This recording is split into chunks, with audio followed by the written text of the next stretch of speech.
Bien, mes amis, bonjour à tous. Je reprends un peu les vidéos. Il y a pas mal de temps que je n'avais pas fait. Et puis, bon, après quelques soucis, on va dire, personnels. Pendant 2 mois, j'ai arrêté de faire des vidéos. Là, je m'y remets un petit peu.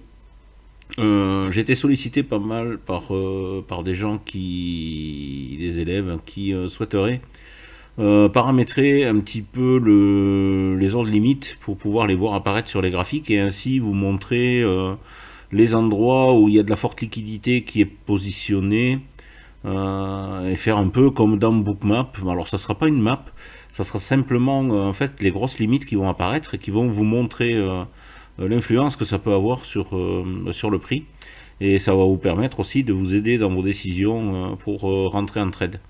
Donc avant d'attaquer ça, je voudrais vous parler de la formation qu'on fait avec Jean-Marc Bronson et Thierry. En fait, au mois de février, ça sera sur Caen. On a déjà fait une première réunion où on a parlé un petit peu de tout ce qu'on allait montrer durant cette formation. On n'avait pas encore choisi de salle, mais là ça s'oriente bien. Donc ça serait sur une salle en fait dans un hôtel. Ce qui permettrait d'avoir en même temps la possibilité aux élèves de dormir sur place et aussi de prendre éventuellement les repas là-bas sur place. C'est un hôtel-restaurant sur Caen avec des prix intéressants pour les chambres. Donc c'est pas quelque chose qui reviendrait très cher, c'est on va dire entre 50 et 70 euros la nuit. Ça dépend du confort de la chambre qu'on prend. Voilà, avec un parking gratuit sur l'hôtel qui est surveillé en plus. Donc tout le confort est sur place. Et par rapport à Paris, c'est un gros plus parce qu'en fait les parkings sont payants.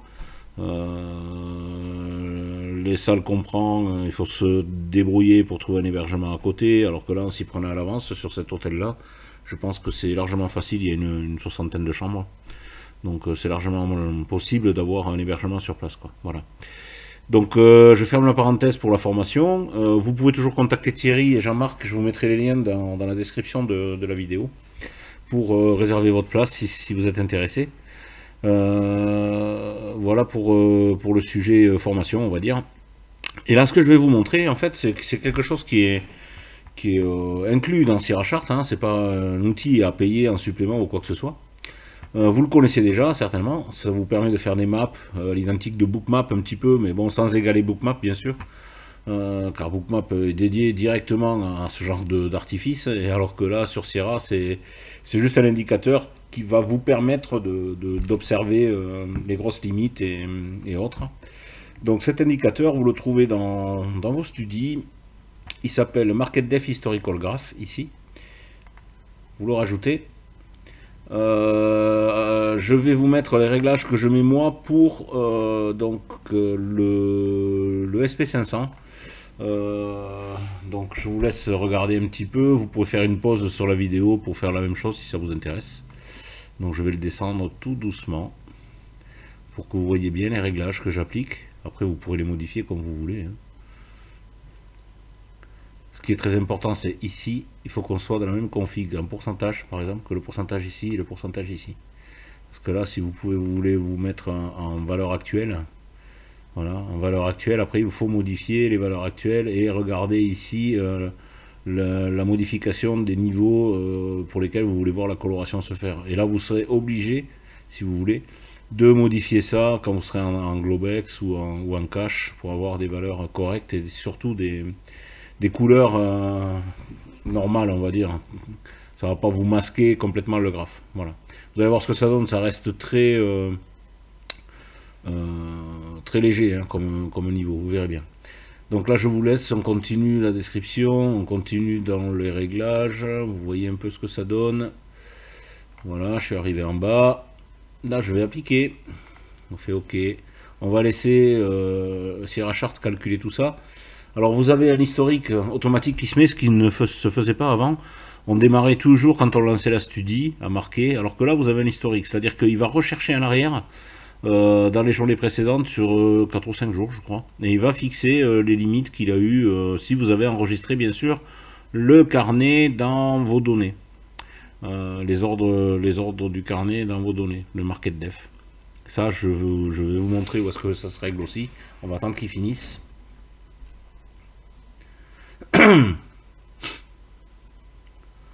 Voilà, là il a fini. Vous voyez, commence à y avoir des zones apparaître.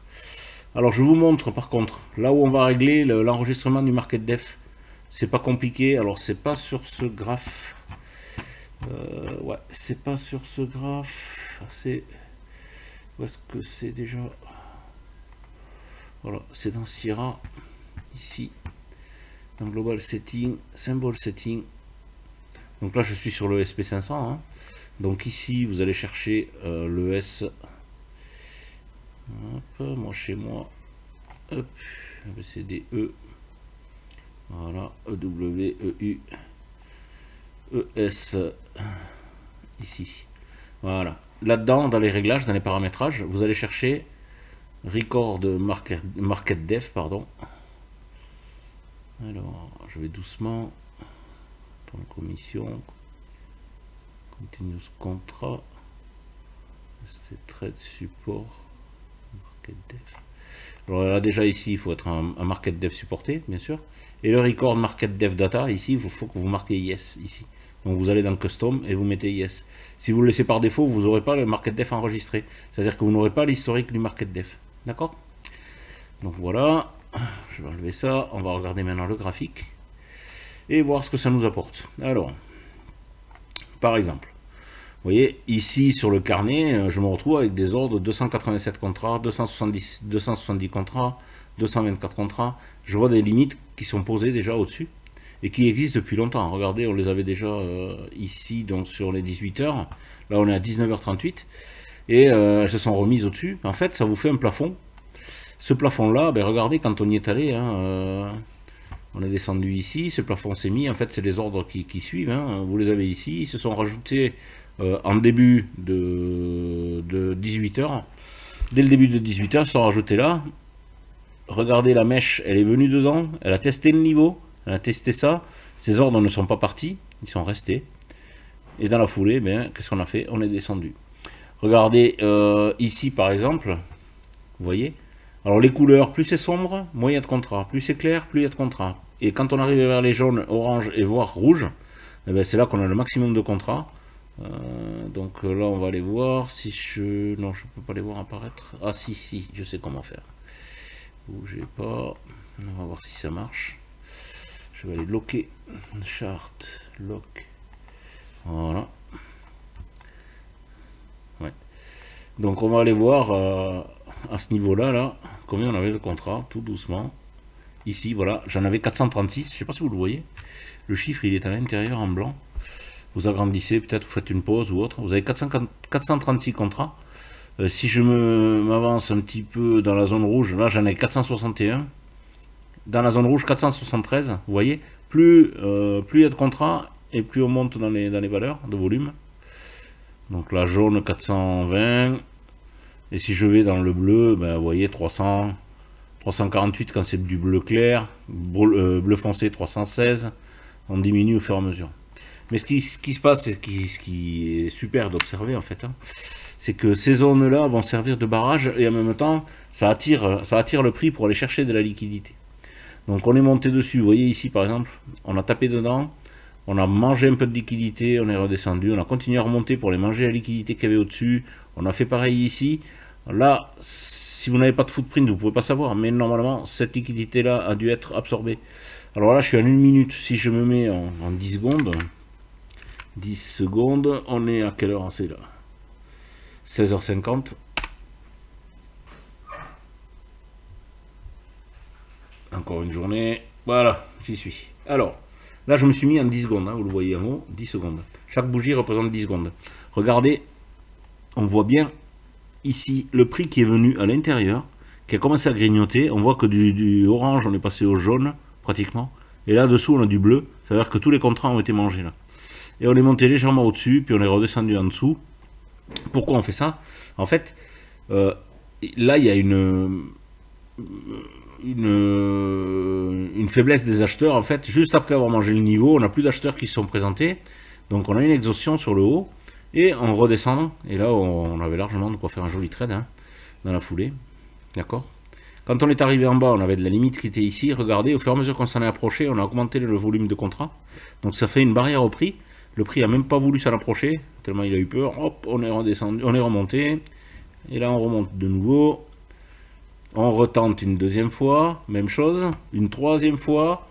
Bon là c'est le SP500, on sait pertinemment que quand comme ça il descend, qu'il fait des jambes, qu'il s'en approche pas, en fait il charge en contrat pour pouvoir exploser tout ça, parce qu'on a une quantité de stop qui s'est marqué, qui s'est mis dessous là. Tous les acheteurs qui étaient ici, qui ont fait remonter le prix, ont leurs stops qui sont dessous. Donc bien évidemment, si on rentre dans cette zone à stop, on va accélérer parce que la zone à stop va alimenter la baisse en fait. Et c'est ce qui s'est passé et ce qui s'est produit. Regardez comme on a accumulé là des contrats à l'achat qui ont été accumulés avec des stops dessous. Et au bout d'un moment, ben, ça s'est passé, on a explosé le niveau et on est descendu. Voilà. Donc ces volumes-là, ils sont intéressants à regarder. Je vais vous écraser un peu le graphique, comme ça vous allez voir un peu ce que ça peut donner sur du long terme. Voilà. Là vous avez les zones exactes. Vous voyez quand le prix monte et qu'on a un plafond qui s'organise et qui se met dessus, ben, ça bloque les prix et on redescend dessous. On attire le prix avec de la liquidité pour aller la manger. Là ici, on a rajouté des contrats qui ont fait baisser le prix, qui ont mis une pression sur le prix pour le faire baisser. Quand on est remonté, ben, on les a mangés, on est remonté chercher la liquidité.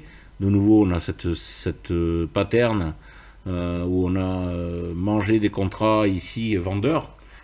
Parce que n'oubliez pas, hein, là, les ordres au marché, c'est des acheteurs au marché qui sont venus taper la liquidité qu'il y a ici, la liquidité qui était au-dessus du prix. En fait, c'est les ordres de vente qui étaient au carnet. Donc des ordres limites de vente qui étaient au-dessus, qui ont été mangés par des acheteurs au marché. Voilà. Ici, pareil. Donc vous voyez, ça vous permet de bien déterminer où est-ce qu'on a les zones de liquidité. Et en même temps, ben, les réactions qui sont liées à ces pressions que l'on met au-dessus du prix ou en dessous du prix. Regardez ça, hein. Ici par exemple, on est monté jusque là. Juste après, on a injecté des contrats au carnet pour mettre une pression sur le prix. Vous voyez? Ici, dès cette bougie là, on a mis une pression sur le prix pour le faire descendre. D'accord? Donc là, c'est des contrats limites qui se sont rajoutés à l'ASC. Donc ici au carnet d'ordre et qui ont fait baisser le prix. Et regardez la baisse, c'est sympa, hein, c'est concluant. Voilà. Donc voilà, si ça vous intéresse, ben, je vous ai donné les paramètres dans le début de la vidéo. Et mettez-moi un petit commentaire, ça me fera plaisir. Abonnez-vous si vous n'êtes pas abonné. Et en même temps, si vous avez un souhait particulier sur Syrachart, n'hésitez pas à demander. Si je peux, c'est avec grand plaisir que je vous ferai une vidéo. Après, si je ne le fais pas, vous comprendrez bien que on fait des formations. Donc je ne vais pas vous délivrer sur YouTube. Tout ce que je délivre en formation, ça ne serait pas correct pour nos élèves. Donc, mais par contre, il y a des choses pour vous aider sur Syrachart, pour des paramétrages ou des choses comme ça, je peux vous aider, il n'y a pas de souci. Voilà, bien, bah écoutez, passez une bonne soirée, et puis à très bientôt dans une prochaine vidéo. Merci de votre écoute, et merci de continuer à me suivre.